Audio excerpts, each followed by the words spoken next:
Monsoon सत्र की शुरुआत के साथ ही विपक्ष को भाजपा ने बैठे बिठाए मुद्दे दे दिए। पहले चीन सीमा विवाद पर रक्षा मंत्री और केंद्रीय गृह राज्य मंत्री के बयानों में अंतर से कांग्रेस ने केंद्र की मोदी सरकार पर हमला किया। लोकसभा में रक्षा मंत्री ने बोलते हुए कहा था कि सेना ने चीन के अतिक्रमण करने पर जवाबी हमला किया, तो उधर कांग्रेस नेता राहुल गांधी ने ट्वीट करके केंद्र सरकार पर हमला बोला। राहुल गांधी ने लिखा, पीएम बोले कि कोई सीमा पर नहीं घुसा और फिर चीन स्थित बैंक से भारी कर्जा लिया। रक्षा मंत्री ने कहा कि चीन ने देश में अतिक्रमण किया और अब गृह राज्य मंत्री ने कहा कि अतिक्रमण नहीं हुआ। राहुल गांधी ने इससे आगे बढ़कर केंद्र से सवाल किया, मोदी सरकार भारतीय सेना के साथ है या फिर चीन के साथ। इस बीच माइग्रेंट लेबर पर दिए गए संसद में जवाब को लेकर भी कांग्रेस हमलावर रही।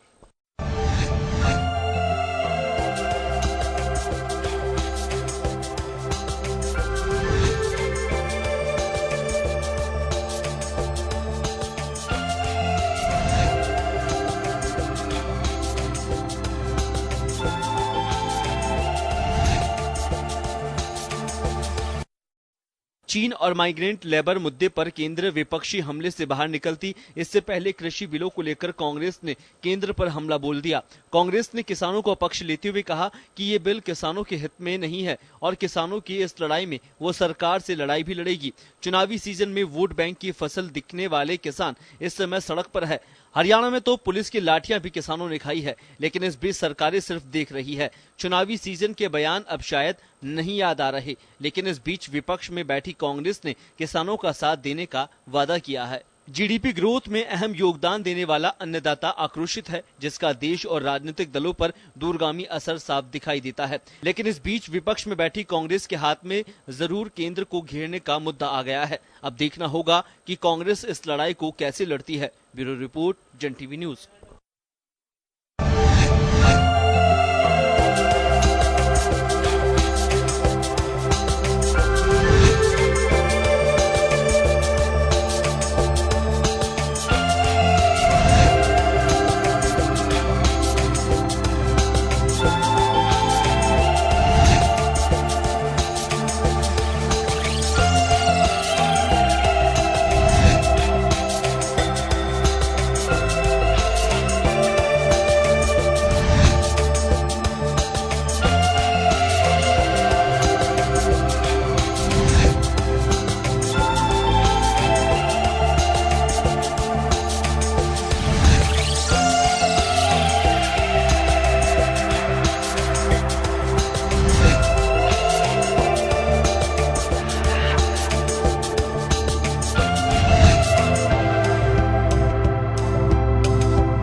नमस्कार, जंटी में स्वागत है आपका। मैं हूं योगेंद्र, आप देख रहे हैं खास खबर। खास खबर में हम बात करेंगे, क्या सरकार संसद को गुमराह कर रही है?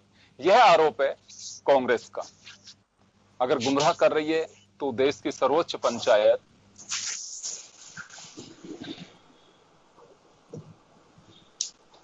तो प्रतिपक्ष को बताना चाहिए कि ऐसा क्यों आरोप लगाया जा रहा है।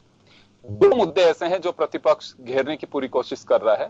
एक मुद्दा है जो गंगवार साहब ने, जो मिनिस्टर हैं, लेबर मिनिस्टर, उन्होंने कहा कि देश में कितने लोग माइग्रेंट किए, यानी कि पलायन करके गए, कितने बेरोजगार हुए, कितने लोगों की डेथ हुई, इसका कोई आंकड़ा सरकार के पास नहीं। और दूसरी बात यह है कि पिछले 6 महीने से चीन की तरफ से कोई घुसपैठ नहीं हुई, तो कांग्रेस यही सवाल खड़ा कर रही है कि अगर नहीं हुई तो 15 जून 16 जून की नाइट में गलवान घाटी में, लद्दाख में जो कुछ हुआ, हम उसे कैसे जस्टिफाई करेंगे? क्या हम चीन की सीमा में जाकर के और हम उनसे भिड़े? तो कुछ ऐसी पोजीशन है जो अगर सच्चाई है तो सरकार का मैनेजमेंट पे, फ्लोर मैनेजमेंट जिसे हम कहते हैं हाउस में, उस पर सवाल खड़ा होता है कि इतने सीनियर लीडर्स हैं, इतने सीनियर मिनिस्टर्स हैं, तो ये सब कुछ चूक कैसे हो रही है? तो चले, हमारे साथ इस मुद्दे पर चर्चा करने के लिए वरिष्ठ पत्रकार श्याम सुंदर शर्मा साहब हैं, भाजपा नेता आशीष चतुर्वेदी साहब हमारे साथ में हैं, कांग्रेस से वरुण पुरोहित साहब हमारे साथ में हैं, और सेना के पूर्व अधिकारी ब्रिगेडियर भगवान सिंह जी हमारे साथ हैं। सभी का स्वागत है। मैं श्याम जी आपके पास आना चाहूंगा। हाउस की प्रोसीडिंग, चाहे असेंबली हो चाहे पार्लियामेंट हो, एक जैसी होती है। हाउस सर्वोपरि होता है, कहा यह जाता है कि हाउस में झूठ नहीं बोल सकते, लेकिन अभी जो प्रतिपक्ष आरोप लगा रहा है, सरकार की चूक है ये, या फिर कोई और एजेंडा है कि सरकार इन दोनों मुद्दों पे घिरती नजर आ रही है?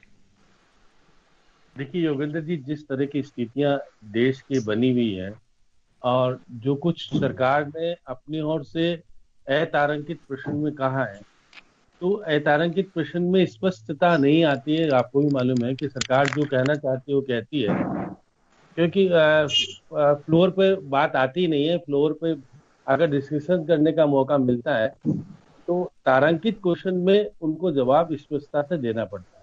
इसलिए सरकार करती है, कोशिश करती है कि उसमें तथ्यों को छिपाने का प्रयास करती है, और तथ्यों को छिपाया गया है। अगर आप देखिएगा, संतोष गंगवार जी ने अतारांकित प्रश्न में जो कहा, उसमें तो स्पष्ट है कि 198 लोगों की मौत हुई।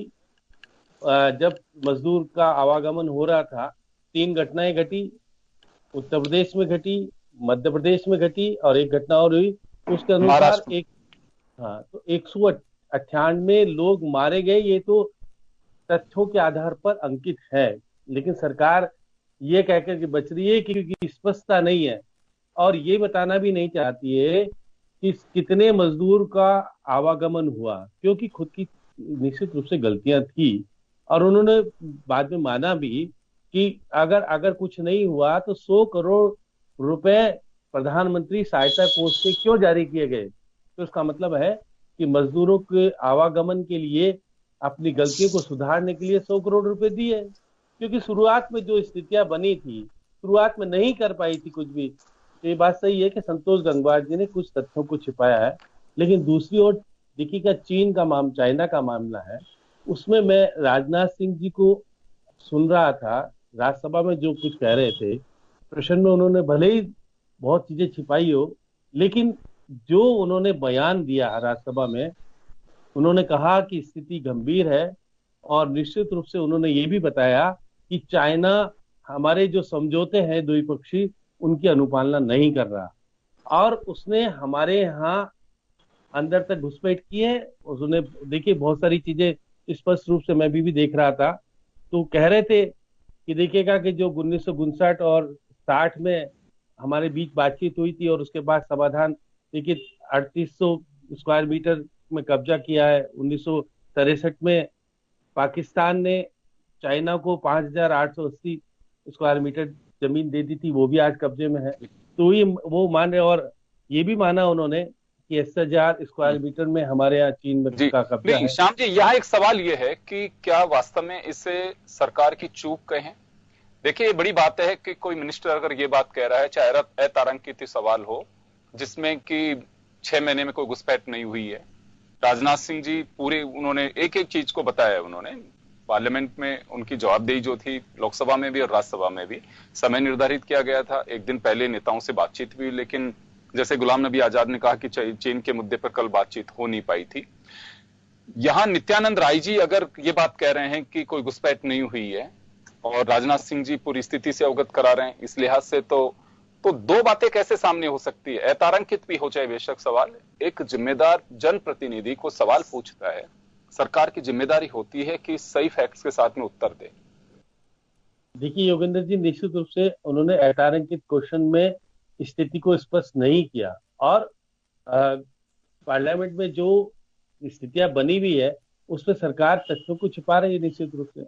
लेकिन जहां आपका डिफेंस मिनिस्टर बयान देता है, और बयान का मतलब ये होता है कि स्थिति स्पष्ट, उन्होंने कहा कि चाइना की सीमाओं, भारत और चाइना की सीमा पर चाइना ने अत्यधिक सेना और गोला बारूद तैनात कर दिए हैं, उसके बदले में हमने भी जवाबी कार्रवाई के लिए अपनी सेना को बिल्कुल। सतर्क किया और डेवलपमेंट बढ़ा दिया है। तो निश्चित है वहां पर तनाव की स्थिति है, उन्होंने माना, और उसको लेकर के उन्होंने ये भी माना कि जो हमारे विदेश राज्य मंत्री हैं जयशंकर जी, वो मॉस्को में जाके बातचीत भी करके आए हैं। हम चाहते हैं कि हमारे पड़ोसी राज्य से, पड़ोसी देश से मधुर संबंध रहे, शांतिपूर्वक सीमा बनी रहे, लेकिन घुसपैठ की बात आज भी वो नकारते हैं जिस प्रकार की स्थितियां हैं। लेकिन घुसपैठ होती देख सकता, जो जिस प्रकार से उन्होंने कहा कि 15 जून को गलवान घाटी में जो बलिदान हुआ, जिस प्रकार की घटना घटी, उससे स्पष्ट हो जाता है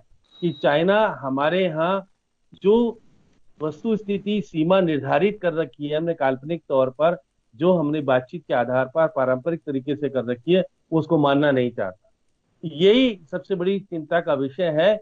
और जिस प्रकार से हम सेना को वहां तैनात करना चाहते हैं, तैनात भी कर रहे हैं, और उन्होंने कहा कि सदन को विश्वास में लेकर के मैं कहना चाहता हूं, क्योंकि वो स्थिति स्पष्ट नहीं कर सकता।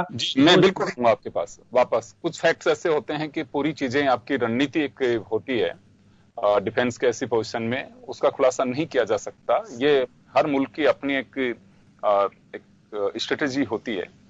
चलिए मैं आशीष जी के पास जाना चाहूंगा। आशीष जी, ये सत्र एक ऐसे अवसर पे बुलाया गया, एक तरफ कोरोना का डर है और दूसरी तरफ चीन के साथ हम जूझ रहे हैं। स्थिति तनावपूर्ण है, ये किसी से छिपी नहीं है।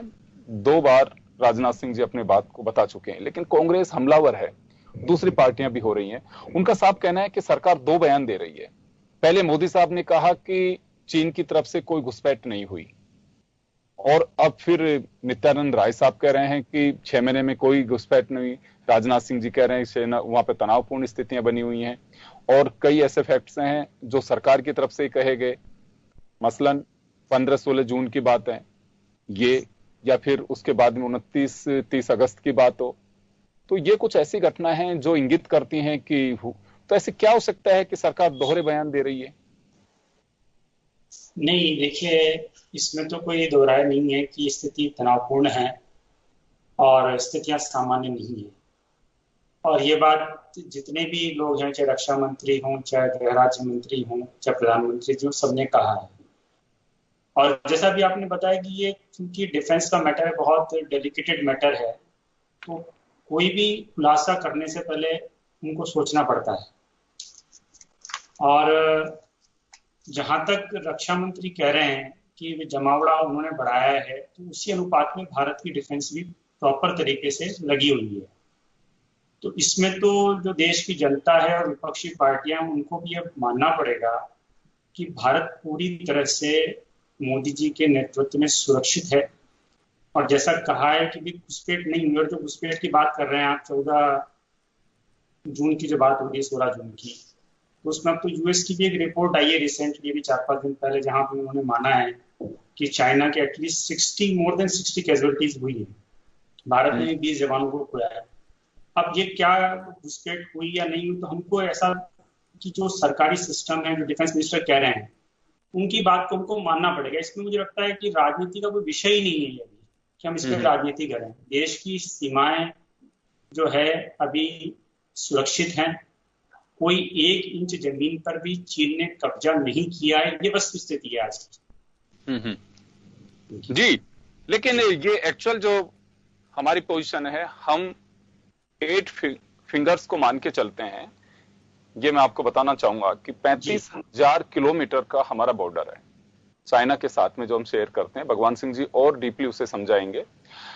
वहां तक हम जाने नहीं देते। 4 फिंगर तक हम जा पाते हैं, 5, 6, 7, 8 हिंदुस्तान नहीं जा पा रहा है। वहां अपना आधिपत्य मान के चलता है।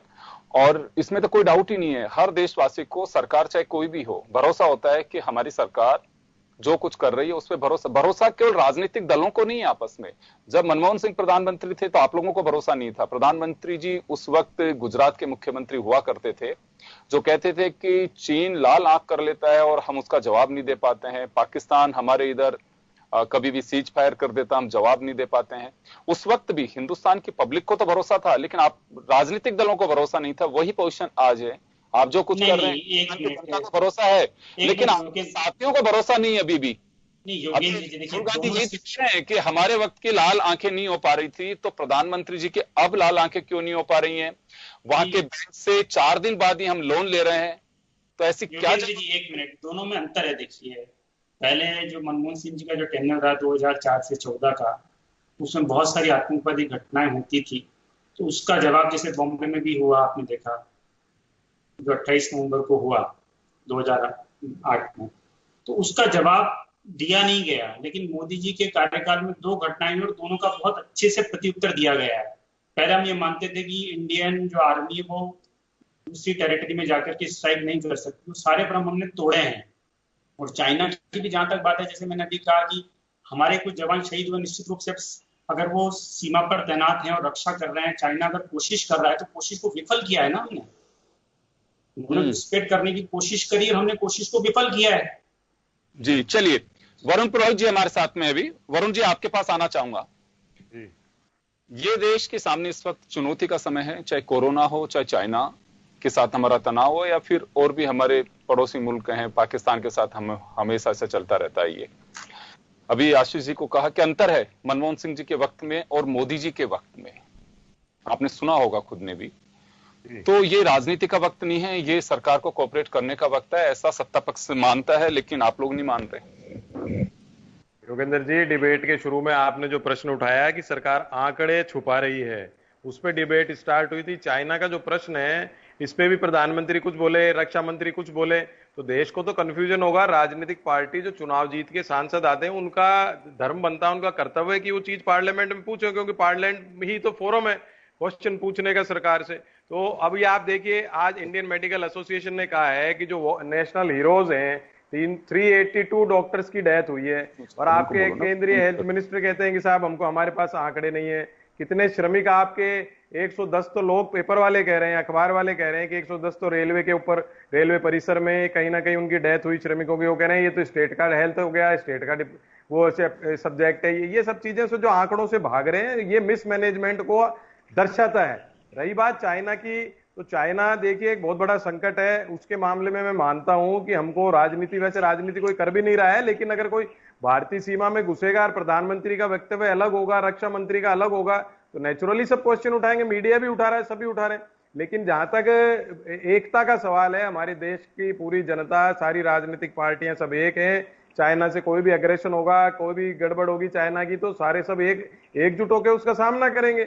अब बात कर रहे थे मनमोहन सिंह जी की और मोदी जी के कार्यकाल की डिफरेंस की, बिल्कुल डिफरेंस है। हालांकि मैं उनकी इकोनॉमिक लिबरलाइजेशन की जो पॉलिसी थी उसको कभी समर्थक नहीं रहा, लेकिन उनके 10 साल के कार्यकाल में आप ये देखिए, ना तो कैश क्रंच था मार्केट में, ना रोजगार की दिक्कत थी आम आदमी को। आज जो इनका 6 साल का कार्यकाल, 7वां साल का कार्यकाल है, उसके नोटबंदी के बाद से बिल्कुल रोजगार समाप्त हो गया। रोटी रोजगार की भयावह स्थिति हो गई देश के अंदर, इसलिए लोग चिल्ला रहे हैं। नहीं तो कोई प्रधानमंत्री पे कोई शक थोड़ी करेगा। भाई कोई भी प्रधानमंत्री हो, किसी पार्टी का हो, वो किसी देश की भूमि को जाने नहीं देता है, ये तो सभी जानते हैं। प्रधानमंत्री होगा, सरकार होगा, अपने देश की भूमि कैसे जाने देगा, दूसरा देश कैसे ले लेगा। लेकिन जो भयावह स्थिति ने इकोनॉमिक कंडीशन खराब की, इससे लोग मानसिक रूप से, शारीरिक रूप से, आर्थिक रूप से परेशान हो रहे हैं, उस पर कोई वक्तव्य नहीं है। और आंकड़े आप छुपाए जा रहे हो। आपके पास बेरोजगारी के आंकड़े नहीं है, आपके पास श्रमिकों के बारे में कोई आंकड़े नहीं है, आपके डॉक्टर्स के बारे में कोई आंकड़े नहीं है। ऐसा बोलना बिल्कुल गलत है, सर्वथा अनुचित है। ये देश के साथ, अब क्या बोले, इसमें वोकैबुलरी तो मैं यूज लेना नहीं चाहता हूं, लेकिन ये बहुत गलत बात है। चाइना का मैटर जो है वो बड़ा संवेदनशील मैटर है, आपने भी कहा, सब मानते हैं, डिफेंस का मैटर है। उसको ज्यादा डिस्कस करना या उसको उसकी चीजें पब्लिक के डोमेन पे लाना, मुझे नहीं लगता कि रक्षा विभाग को इस चीजों को पब्लिक डोमेन में लाएगा। लेकिन हमको संतुष्ट रहना चाहिए कि देश की कोई भी सरकार हो, किसी की पार्टी की सरकार हो, चाहे वो अपने सारे दलों की लेफ्ट की सरकार थी, लेफ्ट के साथ चाहे कांग्रेस की सरकार थी, चाहे आज बीजेपी की सरकार है, अटल जी की सरकार है, तो वो चीज में तो कोई भी आदमी प्रधानमंत्री होगा वो देश की भूमि 1 इंच जाने नहीं देगा। इस पे तो कोई सवाल ही नहीं है। सवाल सिर्फ इस बात पर आया है कि आपके वक्तव्य अलग अलग आ रहे हैं, अपने आंकड़ों को छुपा रहे हो। आपकी जो जिम्मेदारी थी उसको तो स्टेट पे डाल देते हो, जब जिम्मेदारी नहीं होती है, जब आप अपनी जिम्मेदारी लेते हो। ये चीजें, इस चीज पे लोगों के क्वेश्चन उठा रहे हैं। आप में स्टेट्समैनशिप होनी चाहिए। आपकी 303 सीटों की सरकार है, आप खुलकर बोलो हाँ भाई ये गलती हुई है, ये अच्छा कर रहे हैं, हम ये बुरा कर रहे हैं। आप गलती तो मानना ही नहीं चाहते हो। हमने सब कुछ हमने किया, गलती हो गई तो साहब वो तो 50 साल से सरकार की थी, नेहरू जी की थी, गांधी फैमिली। ये चीज इनको बंद करनी चाहिए जब इनकी इमेज अच्छी होगी भारत के अंदर। जी चलिए, भगवान सिंह जी के पास जाना चाहूंगा मैं। ब्रिगेडियर साहब, आप मुझे सुन पा रहे हैं?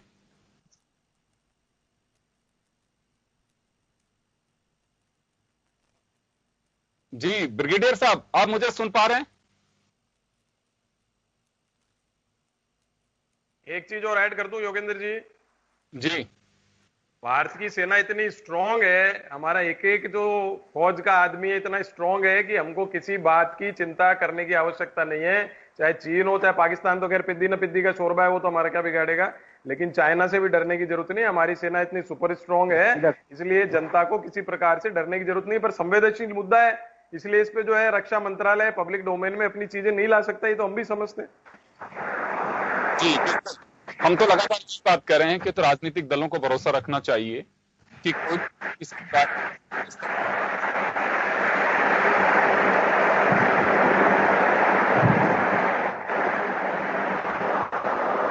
जाता है, उन्हें सब्र का कहीं ना कहीं अभाव दिखाई देता है कि वो नहीं कर पाते हैं। चलिए, मैं एक बार भगवान सिंह जी जुड़ रहे हैं हमारे साथ में, जब तक मैं श्याम सुंदर शर्मा साहब के पास में जाना चाहूंगा। श्याम जी, आपके पास आना चाहूंगा। अभी आपने सुना, कई बार मैंने आर्टिकल्स भी पढ़े हैं, संपादकीय भी पढ़े हैं। बहुत बार ये कहा जाता है, सरकारों को आगाह भी किया जाता है कि कुछ ऐसे सेंसिटिव मुद्दे होते हैं जिन पे चर्चाएं नहीं की जानी चाहिए। सरकारों को भरोसा रखना चाहिए और जनता को भी सरकार पे भरोसा रखना चाहिए। राजनीतिक दल इसे भी इश्यू बनाते हैं, और जब बात आती है तो फिर कहा जाता है कि सेना पर सियासत नहीं होनी चाहिए। सेना पर सियासत नहीं होती है। सियासत सरकार जिन दल की होती है वो प्रतिपक्ष, वो आपस में करते हैं। सेना को मोहरा बनाया जाता है। अभी आपने आशीष जी को भी सुना और वरुण पुरोहित साहब को भी सुना। आशीष जी का ये कहना था कि स्थितियां बदल गई हैं 4 से 14 के बीच, और अब जो है स्थितियां उनके बीच।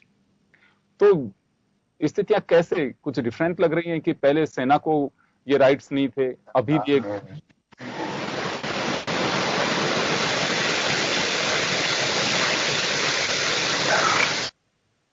जी। देखिए योगेंद्र जी, आपने कहा, मैं तो रक्षा मंत्री जी का बयान से स्पष्ट करता हूं कि देखिए उन्होंने साफ कहा कि 1983 और 86 में जो हमसे चाइना ने समझौते किए थे उनको नहीं मान रहा चाइना, नहीं मान रहा। इसका मतलब वो हमारी चीजों का उल्लंघन कर रहा है। उल्लंघन करने का मतलब है कि सेना कम से कम संख्या में भारत और चाइना अपने सीमा पर रखेगा, लेकिन चाइना उसको बढ़ा रहा है। मजबूरी में हमको भी सेना बढ़ानी पड़ रही है, क्योंकि स्थिति क्या कुछ हो उसका जवाब देने के लिए हमको खड़ा तो होना पड़ेगा।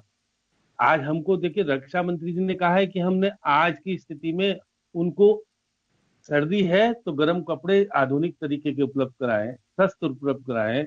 ये आखिर कहने की जरूरत है कि हमको इतने दिन से हम देख रहे हैं कि जो स्थिति हमारे पास है, हम पहले वाली स्थिति में नहीं है, भारत पुरानी स्थिति में नहीं है। तो आज हम सदन में ये सब चीज कह करके कहना क्या चाहते हैं? देखिए, सेना निश्चित रूप से दृढ़ रूप से खड़ी है। उन्हीं का पराक्रम है, उन्हीं की देखिए शूरवीरता है। उन्होंने कहा है देखिए कि हमने 3 एजेंसी वहाँ काम करती है, एक तो वहाँ की लोकल पुलिस, और तीनों सेनाओं की गुप्तर एजेंसी बताती है कि किस प्रकार की स्थिति है, उसके लिए सेना कार्रवाई करती है। और सेना कार्रवाई के कारण ही आज हम बच पाए, क्योंकि उन्होंने माना है। देखिए, वो साफ कह रहे थे 29-30 अगस्त आवाज क्यों करती? अगर ये स्थितियां, क्योंकि सदन में आपको बयान देती वक्त बहुत सारी चीजें बता दी। श्याम जी, आपके पास आऊंगा मैं वापस। एक बार भगवान सिंह जी के पास जाना चाहूंगा मैं। भगवान सिंह जी हमारे साथ जुड़ गए हैं, ब्रिगेडियर भगवान सिंह जी जुड़ गए हैं हमारे साथ में। सर, आपको हेलो भगवान सिंह जी, आप मुझे सुन पा रहे हैं?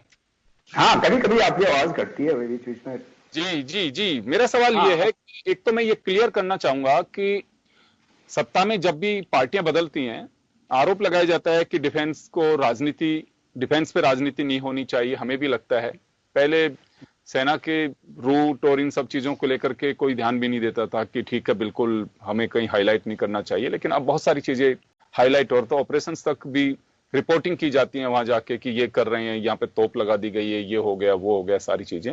मैं एक बात जानना चाहूंगा कि अभी जैसे आशीष चतुर्वेदी साहब ने एक बात कही कि सेना को फ्रीडम, पहले ये बहुत सारी चीजें, सर्जिकल स्ट्राइक हो या दूसरी चीजें हो, ये सब कुछ नहीं था। मैं एक बार समझना चाहूंगा कि क्या पोजीशन है अभी और पहले में सेना के फ्रीडम या राइट्स, इनको लेके।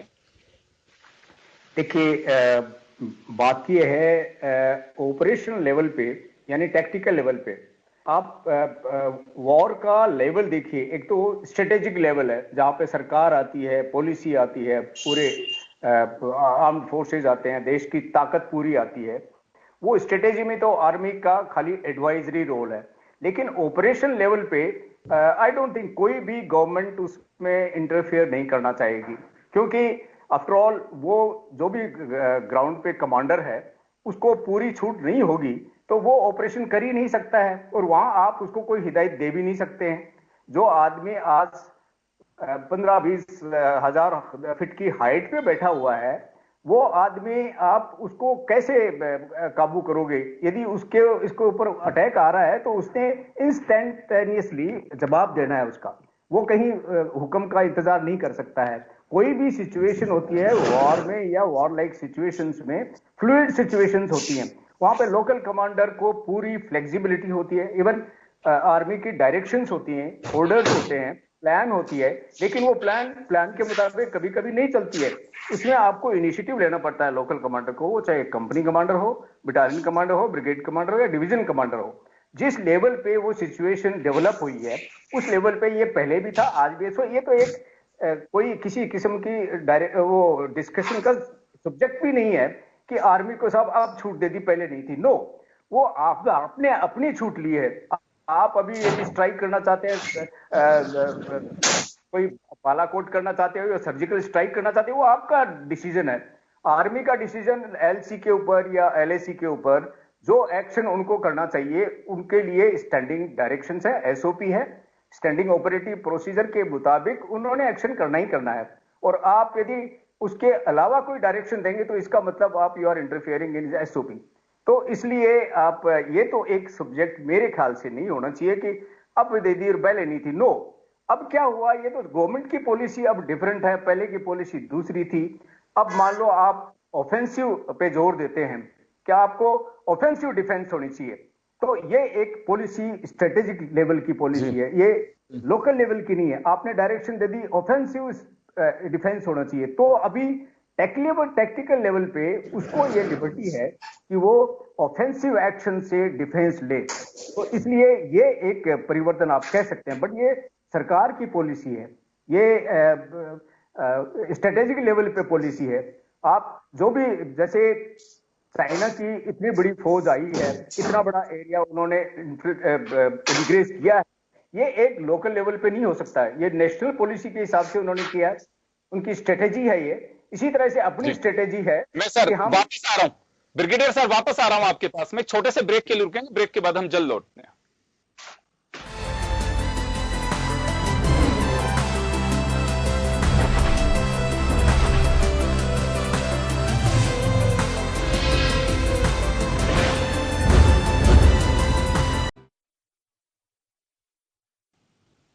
ब्रेक के बाद एक बार फिर आपका स्वागत है। आप देख रहे हैं खास खबर। बात कर रहे हैं हम भारत चीन विवाद को लेके और हमारे यहाँ की स्थिति, बयानबाजी, उसको लेकर के मैं चर्चा कर रहा हूं।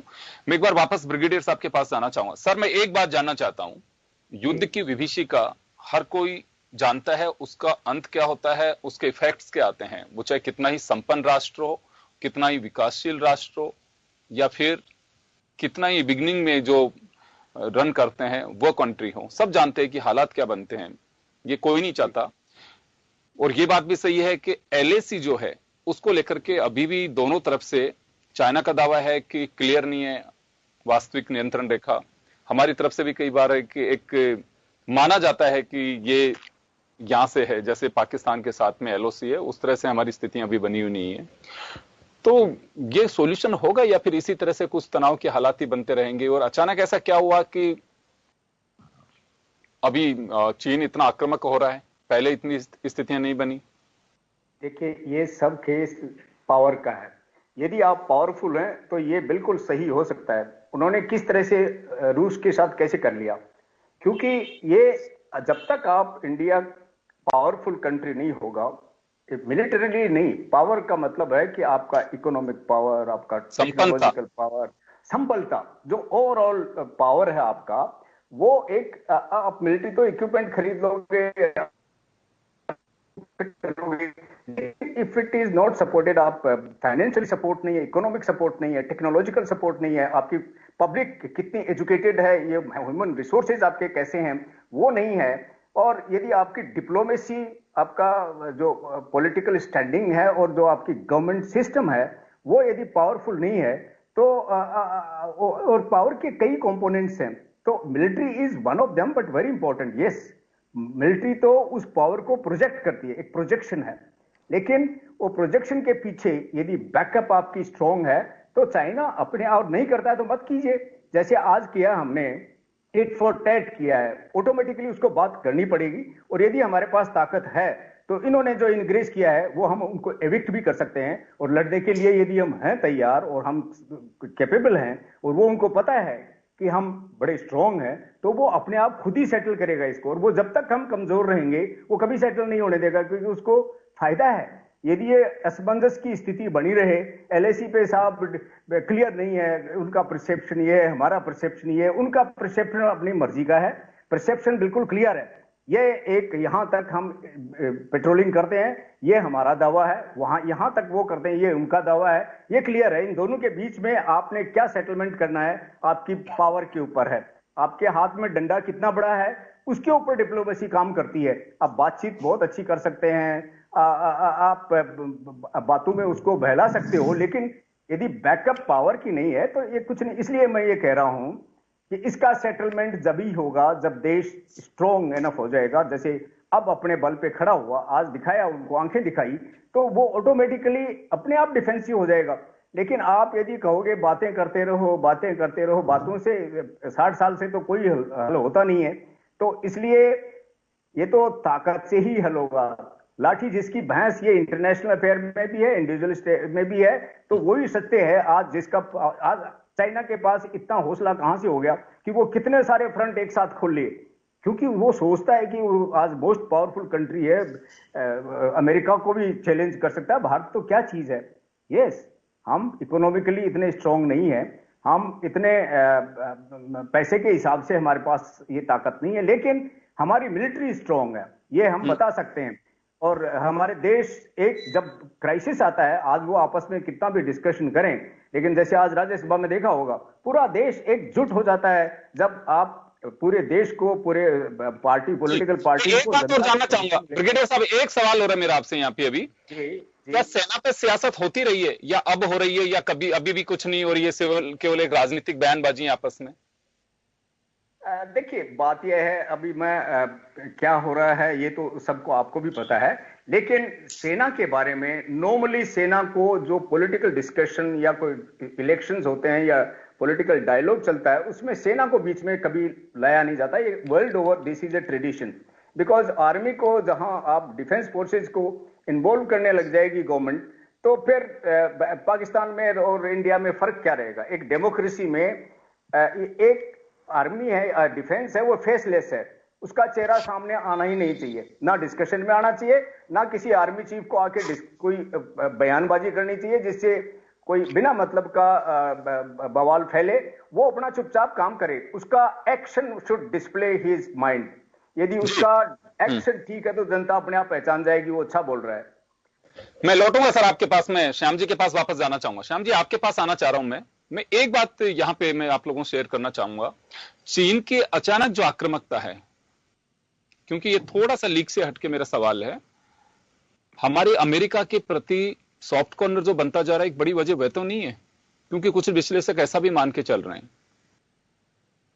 देखिए योगेंद्र जी, ये बात तो सही है, वहां चुनाव हो रहे हैं, परिस्थितियां कुछ परिवर्तित है, लेकिन हमारे यहाँ जो लद्दाख में जो कुछ घटना हो रही है, वो बहुत चुनौतीपूर्ण है। ये खुद रक्षा मंत्री जी ने स्वीकार किया है पार्लियामेंट में और कहा है कि उसको संभालने के लिए हमको निश्चित रूप से तैयार होने की जरूरत है। उनका युद्ध तो शुरू कर सकते हैं, लेकिन उसका अंत क्या होगा कोई नहीं कह सकता, उसको हमारे कंट्रोल से बाहर हो जाता है।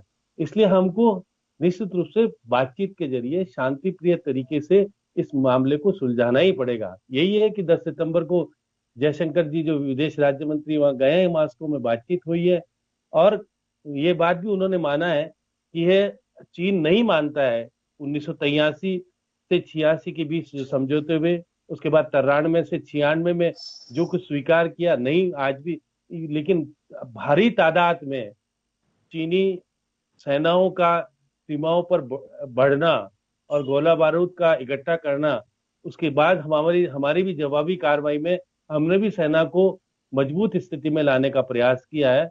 लेकिन स्थिति है चुनौतीपूर्ण, इसमें दो राय नहीं है, ये मानते हैं डिफेंस मिनिस्टर। और अगर पार्लियामेंट में जवाब देते हैं, पार्लियामेंट में जो राज्यसभा में जो कुछ कहा गया उससे स्पष्ट हो जाना चाहिए कि स्थिति निश्चित रूप से चुनौतीपूर्ण है। और चुनौतीपूर्ण, इसमें कोई संदेह नहीं है, इसमें कोई डाउट नहीं है। मैं वापस आऊंगा आपके पास में। वरुण पुरोहित जी, आपके पास आना चाहूंगा मैं एक बार। यहां लगातार सत्ता पक्ष की ओर से यह बात कही जाती है, ऑफ द रिकॉर्ड भी, ऑफ द रिकॉर्ड तो खैर क्या माने, लेकिन हाँ रिकॉर्ड पे चाहे हाउस के बाहर हो चाहे अंदर हो, और ये कही जाती है कि सेना पे राजनीति की जाती है। राहुल गांधी को कोट किया जाता है, कांग्रेस को कोट किया जाता है, और ये कहा जाता है कि इससे सेना का मनोबल टूटता है। वो दूसरे जो राष्ट्र यानी कि दुश्मन जो राष्ट्र हैं उनको एक तरह से मैसेज है, उनका सपोर्टिंग मैसेज है। ये लगातार सत्ता पक्ष की ओर से आप लोगों पे आरोप लगते रहे हैं। ऐसा ही योगेंद्र जी, लगातार कुछ नहीं, जो 5-6 साल का 7 साल का पीरियड है, इसी में ऐसी स्थितियां उत्पन्न हुई हैं। राहुल गांधी जी ने ऐसा कुछ नहीं कहा। पार्लियामेंट के जो सांसद होते हैं, संसद मैंने कहा चुने हुए प्रतिनिधि होते हैं, उनका हक है। अगर भारत में आपका प्रधानमंत्री, रक्षा मंत्री, दूसरे मंत्रियों के वक्तव्य में अगर डिफरेंस है तो आपको क्वेश्चन तो करा ही जाएगा। जो पार्लियामेंट होती किस लिए, फोरम ही डेमोक्रेटिक फोरम है वो डिस्कशन का, तो आप वहां जाएंगे, आपको डिस्कशन तो करना ही पड़ेगा सांसदों के साथ। और उनके मन के जो प्रश्न है, अभी आपने कहा ऑफ द रिकॉर्ड थोड़ी पूछेंगे, ऑन रिकॉर्ड पूछेंगे पार्लियामेंट में कि भाई क्या हो रहा है क्या नहीं हो रहा है, तो आपको तो बताना पड़ेगा, आप सरकार चला रहे हो तो उसमें कोई बुरी बात थोड़ी है। और जो बात एकता की बात भगवान सिंह जी ने कही, बिल्कुल सही कही। भारत आज अगर मान लीजिए चाइना से कोई होती है बात, तो उसमें पूरा देश खड़ा है एक साथ, प्रधानमंत्री है कोई भी हो, आज नरेंद्र मोदी जी है, कल कोई था और आज आगे कोई और होगा, पूरा देश, पूरी देश की जनता खड़ी रहती है साथ।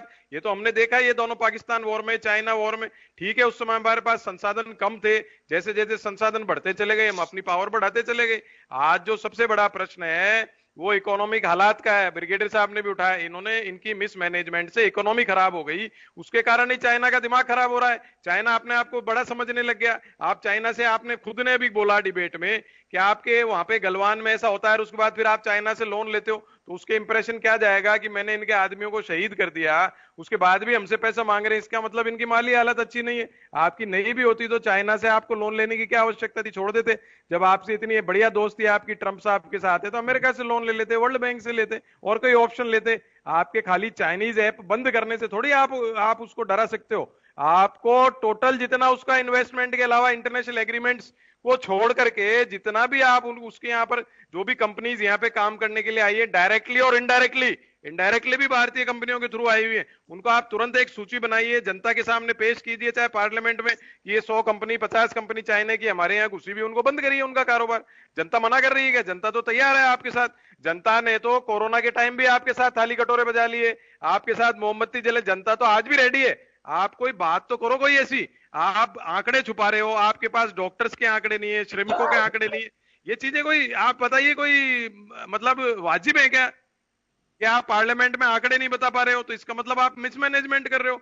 और राजनाथ सिंह जी और गडकरी जी दो तो ऐसे मंत्री हैं, पूरी जनता उन पे विश्वास करती है और वो कभी भी हेरा फेरी करने का प्रयास नहीं करते, अपने बयानों में एक्सेप्ट भी करते हैं। अपन तो इतने साल से देख रहे हैं, आज प्रधानमंत्री जी, रक्षा मंत्री जी और अभी आप तीसरे मंत्री जी का आपने नाम लिया, उनके डिफरेंस आता है वक्तव्य में, तो पार्लियामेंट तो क्वेश्चन उठाएगी। आज जो भी हो जाएगा चीन के साथ उसके लिए पूरा देश खड़ा है, आज हो जाए तो आज रेडी है सब, पब्लिक कोई मना थोड़ी कर रही है, या कोई पॉलिटिकल पार्टीज थोड़ी उसमें पीछे हट रही है, वो तो सब एक होते हैं। जब भी हमारे यहाँ युद्ध हुए हैं यहाँ कोई महामारी आई सब एक हो जाते हैं, लेकिन क्वेश्चन करना, क्योंकि डेमोक्रेसी है, आप ये देखिए डेमोक्रेसी में क्वेश्चन करना पड़ता है, जब भी डेमोक्रेसी आगे बढ़ती है। और पार्लियामेंट का सेशन है, पार्लियामेंट में नहीं क्वेश्चन करेंगे तो सांसद क्या घर थोड़ी चले जाएंगे। आपके 15 दिन का सेशन है, हर क्वेश्चन पे, हर प्रश्न पे डिस्कशन होना चाहिए जो हो रहा है और देश के सामने आ रहा है। चाइना को इसलिए थोड़ी कि हम प्रश्न उठा रहे हैं तो चाइना को आप हौसले बढ़ा रहे हो। चाइना का हौसला कौन बढ़ा रहा है इस चीज में? क्वेश्चन तो डेमोक्रेसी है, अमेरिका में भी होता रहता है, तो ये थोड़ी अमेरिका के क्वेश्चन हो जाने से कि साहब चाइना अमेरिका पे हावी हो जाएगा। ब्रिगेडियर साहब ने एक बात सही कही है, पिछले कुछ वर्षों से चाइना इकोनॉमिकली स्ट्रांग होता चला गया, भारत की घेराबंदी करता जा रहा है, भारत के छोटे छोटे देश जो हमारे सार्क देश हैं उनमें अपनी इन्वेस्टमेंट करता चला गया। उसको हम चेक नहीं कर पाए पिछले 6 साल में, 10 साल में, जो भी जिसका भी टेन्योर रहा है उसको चेक करना जरूरी है। भारत से इसको बाहर भगाना जरूरी है, बिजनेस से, इकोनॉमी से। और जब तक इकोनॉमी ठीक नहीं होगी आप क्या करोगे? सेना तो सुपर स्ट्रांग है, उस पर क्वेश्चन करने की कोई जरूरत नहीं, नाम सियासत कर रहे हैं। आशीष जी के पास आना चाहूंगा मैं, चतुर्वेदी साहब आपके पास आना चाह रहा हूं।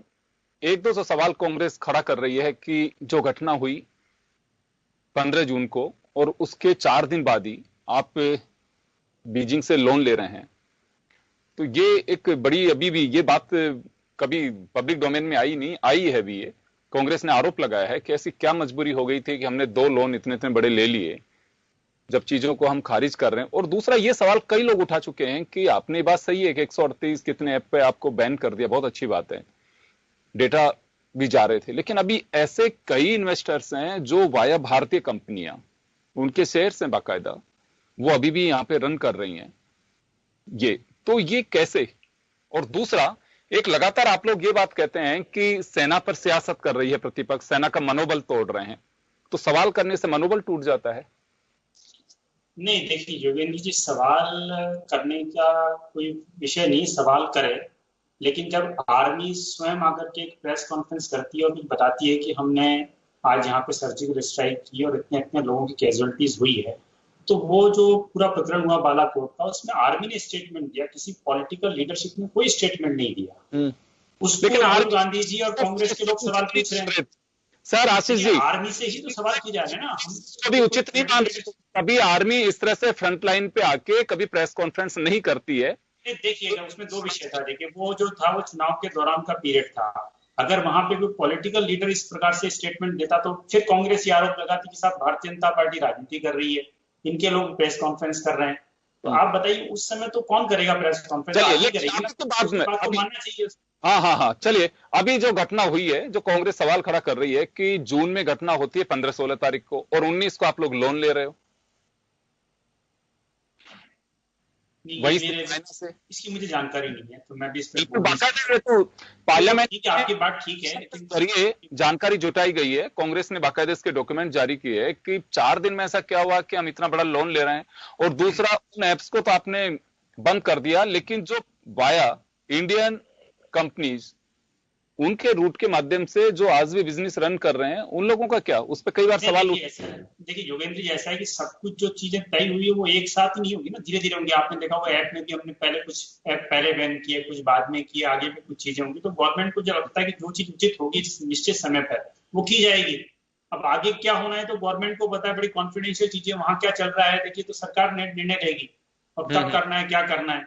जब उनको लगता है कि उपयुक्त समय है, उपयुक्त समय पर उपयुक्त कार्रवाई की जाएगी। ये भरोसा रखना चाहिए देश को। जी जी जी बिल्कुल। तो हर बार यही बात होती है, जब आप अपोजिशन में होते हैं तो आप लोगों का सब्र क्यों टूट जाता है? जब भी तो भरोसा रखना चाहिए कि हाँ, कि सरकार कोई भी हमें भरोसा रखना चाहिए ऐसी विकट परिस्थितियों में। सेना पर तो सेना, जहां तक सेना की बात है, साइंटिस्ट की बात है, उस पर तो हम निश्चित रूप से भरोसा ही है। लेकिन जब सेना के खुद के ऐसे स्टेटमेंट आते हैं कि हमने तात्कालिक प्रधानमंत्री से परमिशन मांगी और हमको परमिशन नहीं मिली, तो फिर क्वेश्चन तो पॉलिटिकल लीडरशिप से ही किए जाएंगे। जब 26/11 हुआ उसके बाद ऐसा आया कि वे आर्मी ने उस टाइम पे परमिशन मांगी, पॉलिटिकल लीडरशिप। जैसे अभी ब्रिगेडियर साहब बता रहे थे कि ऑपरेशन लेवल पे तो आर्मी को ही निर्णय करना है, लेकिन पॉलिसी लेवल पे डिसीजन कौन करेगा? राजनीतिक लीडरशिप करेगी। तो जो 26/11 का हुआ था, इतना भयावह घटना हुई, उसके बाद में पॉलिटिकल लीडरशिप को आर्मी ने अप्रोच किया और उसको परमिशन नहीं मिली, तो बीजेपी किससे सवाल करेगी? आर्मी से थोड़ी सवाल किया हमने तो सवाल किया पॉलिटिकल लीडरशिप से, आप परमिशन दीजिए। हमारे सैनिकों के सिर काटे जा रहे हैं तो फिर आप क्यों नहीं अटैक कर रहे हैं? तो अभी ब्रिगेडियर साहब ने एक ही तो बात कही कि ऑपरेशन लेवल पे क्या हुआ है कि जो हमारी डिफेंस है वो अटैक हो गई है, अटैकिंग फॉर्म में आ गई डिफेंस। तो ये बदलाव हुआ है। और ये बदलाव देश की जनता भी चाहती है और आदमी से हम ये एक्सपेक्ट भी करते हैं। जी बिल्कुल। वरुण पुरोहित जी, आपके पास आना चाहूंगा। स्थितियां बदल गई हैं अब। ऐसा है, सुना कुछ भी चतुर्वेदी जी को आपने? मैंने आपको कहा ना, स्थितियां बदल गई है, इकोनॉमी का भट्टा बैठ चुका है, रोटी रोजगार का संकट हो गया है, बेरोजगार सारे सड़कों पे घूम रहे हैं। ये फर्क आया है इकोनॉमिक्स के ऊपर। सेना का तो ना पहले फर्क था ना आज फर्क है। पहले भी इन्होंने जो स्ट्राइक की बातें इतनी करते हैं वो सेना, अब आप कहोगे पॉलिटिकल बात हो गई, ये करें तो पॉलिटिकल नहीं, हम करें तो पॉलिटिकल। भाई मिराज से, सुखोई से जिस सर्जिकल स्ट्राइक आप करते हो और आप क्रेडिट लेने के लिए सारे प्रोपेगेंडा करते हो, तो वो चीज तो कांग्रेस के जमाने में ही आए थे ना, वो सब विमान और बोफर्स तोपे सब जिन पे आप क्वेश्चन उठाते थे। पर मैं पॉलिटिक्स में नहीं जाना चाहता हूं। इन्होंने क्या है, डिफरेंस यही है, इकोनॉमिक्स का बहुत बड़ा फर्क हो गया। इकोनॉमी का, इनकी पॉलिसी से जो है इकोनॉमिक डिसमैनेजमेंट हो गया। कंट्री जो है बिल्कुल गर्त में चली गई है और इनका आज भी ध्यान नहीं है। आप देखिए प्रधानमंत्री जी पे क्वेश्चन क्यों उठ रहे हैं। अगर वो ये नहीं बोलते खिलौने बनाओ, ये बनाओ, ये बोलने की बजाय बोलते भाई युवाओं तुम धैर्य रखो, मैं प्रधानमंत्री पूरी कोशिश कर रहा हूं आपको एम्प्लॉयमेंट देने की, मैं रेलवे को नहीं बेचूंगा, एलआईसी को नहीं बेचूंगा, सरकारी संस्थानों को नहीं बेचूंगा, नौकरियां बढ़ाऊंगा, तो लोगों पे उन पर विश्वास कायम रहता। हमारा भी रहता, हम भी क्वेश्चन करते भाई देखो कहीं नौकरियां और निकलेगी सरकार में। जब आप कोरोना की आड़ में फटाफट 23 संस्थान बेच रहे हो, रेलवे को प्राइवेट कर रहे हो, एलआईसी को प्राइवेट कर रहे हो, तो भाई अपन सब बुद्धिमान है। थोड़ा बहुत तो मैंने भी पढ़ाई की है, ज्यादा नहीं की होगी इन लोगों पैनलिस्टों के जैसे, लेकिन आप मुझे बताइए प्राइवेटाइजेशन कर दोगे तो नौकरियां निकलेंगी कहां से। आप फिर एक तरफ तो डिग्रियां कह रहे हो, डिग्रियां लो, तो बच्चे जाएंगे कहां, आपकी नौकरी तो सरकारी निकलेगी नहीं। प्राइवेट जितनी कंपनियां हैं, जितने संस्थान हैं, वो बंद होते चले जा रहे हैं। तो आप उसको आप मानिए, नोटबंदी आपकी गलती थी, उसको सुधारिए, सुधर जाएगी। अगर आप जैसे और चीजों में अपना प्रोपोगंडा करते हो, विल पावर रखते हो, आप एक विल पावर लाइए कि ठीक है, हमको भारत के जो हमारे जो ऑर्गेनाइजेशन थे, बड़े बड़े संस्थान बंद हो गए, प्राइवेट नहीं करेंगे, उनको वापस से नवरत्न बनाएंगे। जब तो हम इस बात को मानते, आप तो नवरत्नों को ही खत्म कर करके बेच रहे हो, तो लोगों में विश्वास, युवाओं में कैसे जागृत होगा? ये है असली प्रश्न की बात। और आंकड़े भी नहीं छुपाने चाहिए। ठीक है, हमारे 382 डॉक्टर शहीद हुए, तो आपको पार्लियामेंट में बोलते हैं कि साहब हमारे लोग शहीद हुए हैं, उन्होंने कोरोना वॉरियर्स हैं, हम उनको सल्यूट करते हैं। आप कह रहे हो हेल्थ तो स्टेट का सब्जेक्ट है, फिर भाई आप गाइडलाइन तो आप केंद्र से जारी करते हो, और जब कोई बात आ जाती है आपको छुपानी है तो स्टेट के ऊपर डाल देते हो। ये चीजें गलत है। आप बिल्कुल स्टेट्समैन बनो। आपको 56 इंच की छाती है तो दिखाओ देश को, हम तो वो चाहते हैं। हम कोई प्रधानमंत्री के खिलाफ थोड़ी है। आप करिए चीन पे, चीन कुछ भी करता है आप, हम आपके साथ है, कोई मना थोड़ी कर रहा है उस बात को। आप सिर्फ ये कहो मैं हम नहीं, आपको हमसे चलाना पड़ेगा देश को, मैं से नहीं चलाना है। बस इतना सा डिफरेंस आप खत्म कर दो, सारा देश में सारा पॉलिटिकल है, आपके जितना भी सामाजिक स्ट्रक्चर है, सब ठीक हो जाएगा।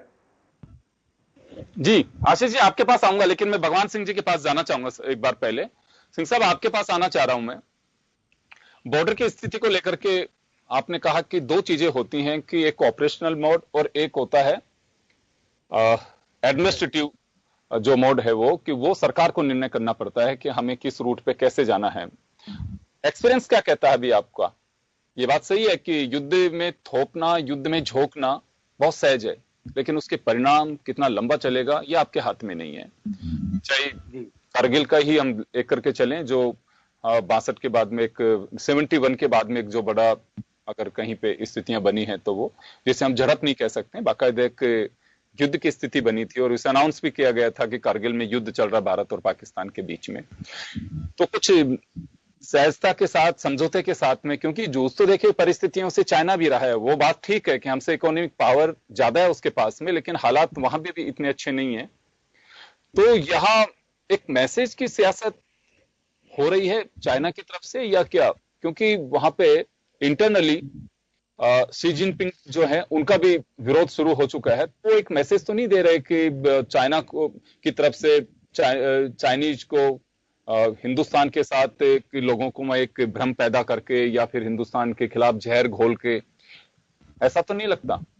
देखो, मुझे भी ऐसा लगता है कि देखिए, चाइना कहने को तो कागजों में उनकी जो बजट है, डिफेंस बजट, वो हमसे 5-6 गुना ज्यादा है। उनके जो हथियार, इक्विपमेंट और जो आर्सेनल है, वो हमसे 3 गुना 4 गुना ज्यादा है। और आर्मी भी, और जो डिफेंस फोर्सेज हैं, वो भी हमसे ज्यादा हैं। लेकिन वो दिखने में बड़े पावरफुल लग सकते हैं, लेकिन जो लिमिटेड एरिया है, जो 300-400 किलोमीटर का जहां एक्चुअल ऑपरेशन होने हैं, उसमें वो कितना क्या ला सकता है। एक पहाड़ी के ऊपर आप कारगिल का सीन देखिए, एक पहाड़ी है, उस पे आपके पास सब आर्मी 12 लाख आदमी है आपके पास, उस पहाड़ी को कचूमर निकाल सकते हैं, लेकिन उस पे ऑपरेशनली आप कितने आदमी को डिप्लॉय कर सकते हो? जो डिप्लॉयबिलिटी है माउंटेन्स में वो बहुत लिमिटेड है। वो डिफेंस के लिए स्ट्रॉन्ग है और ऑफेंस के लिए बहुत ही कमजोर। एक यूनिट के लिए, एक टुकड़ी के लिए 15 टुकड़ी तैयार करोगे तब जाके आप किसी पहाड़ी को लेने की कोशिश कर सकते हो। Now can China afford to do that? Question ये है। तो इसलिए चाइना को पक्का पता है कि लड़ाई हुई इंडिया को जीत नहीं सकता है, किसी हालत में जीत नहीं सकता है।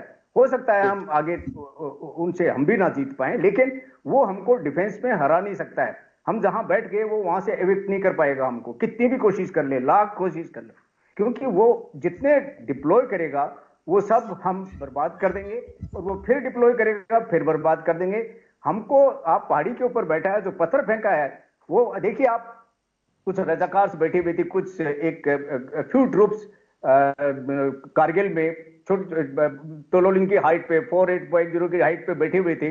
वो कितना हमारे नाक में दम किया उन्होंने, लेकिन क्योंकि वो ऊंची पहाड़ी पे बैठे हुए हैं, मान लो उसकी जगह पूरी full fledged army with all supporting weapons बैठी हुई है, आप उसको इस तरह से एविक्ट कर सकते हैं, जीत सकते हैं? बिल्कुल नहीं। तो इसलिए चाइना उनकी जो इंटरनल प्रॉब्लम है या फिर वो दुनिया की जो प्रॉब्लम्स हैं उसका फायदा, नाजायज फायदा उठाना चाहता है ना। वो हमारे देश की स्थिति कोविड से हम लड़ रहे हैं ना उसमें, और दूसरा फिर आप देखिए किस तरह से जनता परेशान है, इकोनॉमी बड़ी सफर की है पूरे संसार में, हमारे देश में नहीं। और वो जब ये सीन देख रहा है कि जो माइग्रेंट वर्कर्स हैं वो सड़क पे जा रहे हैं और देश की हालत खराब है, तब वो उसका फायदा उठाना चाहेगा यदि वो अपनी इमेज उन्होंने बढ़ानी है तो इसलिए मिलिटरली ये फुलिशनेस है, स्टुपिडिटी है, मैं तो ये कहूंगा कि इस तरह से पंगा लिया। रोकना चाहूंगा सर, मैं समय कम है, मैं रोकना चाहूंगा सभी अतिथियों को। केवल बात भारत और चाइना की नहीं होगी। अगर स्थितियां इस तरह की बनती हैं, संयम के साथ में बात की जा रही है, सरकारों पे भरोसा है, डिफेंस पे पूरा भरोसा है। बस हम गुजारिश करेंगे कि राजनीतिक दलों को भी अपना आपा नहीं खोना चाहिए, अपना संयम बरकरार रखना चाहिए। देश जिन परिस्थितियों से जूझ रहा है उसमें भी लोग आज भी मान के चलते हैं कि आज नहीं तो कल, डर के आगे जीत है। हम आत्म संबल देश को भी प्रदान करेंगे और खुद भी हम अपने आप में एक संबल लेंगे। लेकिन यहां एक बात मैं कहना चाहूंगा कि केवल इसका इंपैक्ट भारत और चाइना पे नहीं होगा, ये बहुत सारी चीजें हैं। ये कहा जाता है कि आवाज दूर तलक जाएगी। मुझे कई मुल्क हो सकते हैं जो अगर जंग होती है तो इसके परिणाम बहुत सहज नहीं होंगे, ना चाइना के हाथ में होगा ना हिंदुस्तान के हाथ में होगा। लेकिन युद्ध की विभीषिका से सब दो हाथ कर चुके हैं, सबको मालूम है कि इसका अंत क्या होता है, इसके रिजल्ट्स क्या आते हैं, तो इतना सहज नहीं है। लेकिन फिलहाल तो हम यही कह सकते हैं कि हमें संयम रखना चाहिए और हर स्तर पर बॉर्डर पे जो लोग हैं उन पे भरोसा रखना चाहिए। किसी भी तरह की कोई सियासत होनी नहीं चाहिए और सरकारों की भी रेस्पॉन्सिबिलिटी है कि वो बयानबाजी से पहले ये देखें कि हमारा मैनेजमेंट किस स्तर पे, फ्लोर मैनेजमेंट गड़बड़ा तो नहीं रहा है, क्योंकि कहीं ना कहीं अगर लेकुना होता है तो आवाज भी उठती है। तो ये कोशिश की जाए कि हम एटलीस्ट इन परेशानी के वक्त इन इश्यूज को ऐसे टाइम पे ना उठाएं जब इससे कुछ हासिल नहीं हो सकता। तो चलिए, बहुत बहुत शुक्रिया आप सभी का खास खबर में हमारे साथ जुड़ने के लिए, और दर्शकों का भी बहुत बहुत शुक्रिया। खास खबर में इतना ही, दीजिए इजाजत, नमस्कार।